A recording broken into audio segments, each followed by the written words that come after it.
children have bonds for fathers. Very important for fathers to be in the home, and the Democrats, the fascists, what we call liberals or Marxists, they want to separate you break the home down. That way you get rid of the father, and they have the wife and children, you see. That's all engineered, no fault divorce, all engineering, social engineering. We've come to this state, we've fallen for it, foolishly enough. But, so the longing is a good thing, because then it transfers to the father I cannot see. I remember walking down the street one time, and my father was dead, and I saw people from behind that walked like him, and I tugged on their sleeve, and as a little boy, it wasn't him. Then it was disappointment, but the thing is, you don't want to think your father's dead, right? It's natural. But then all of a sudden, somebody says, that's not your father. I stopped. I realized something was saying to me, what was in my father is my father. He's just the representative. He's the bureaucrat. He was a good bureaucrat.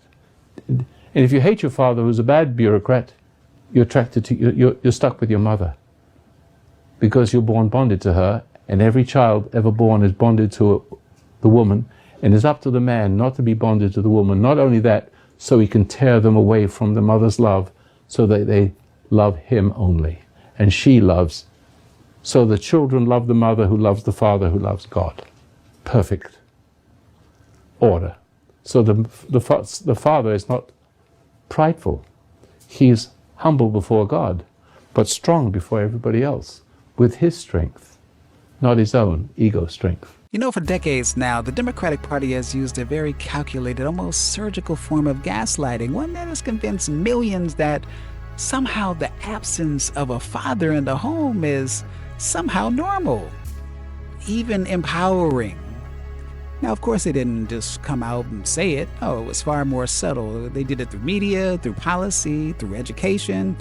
They even elevated an extreme version of feminism, one that says that career is the only path to fulfillment, that motherhood is somehow secondary, and that fatherhood, of course, is optional.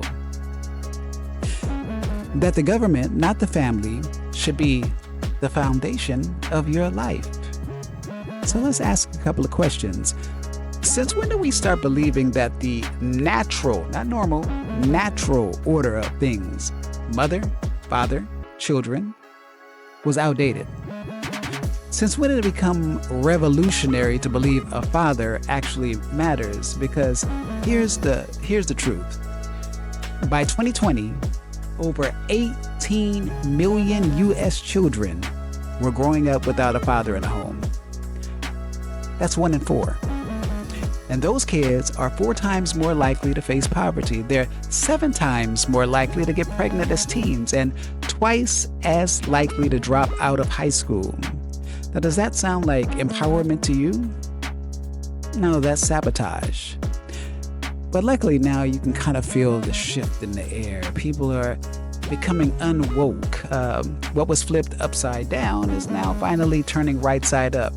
People are finally starting to open their eyes, open their ears. People are waking up. Families are finally fighting back, especially here in California. The veil is lifting because the truth is simple. Nothing real can be threatened. Not really. Because nothing unreal has ever or can ever exist. In real families, real values, luckily they're making a comeback.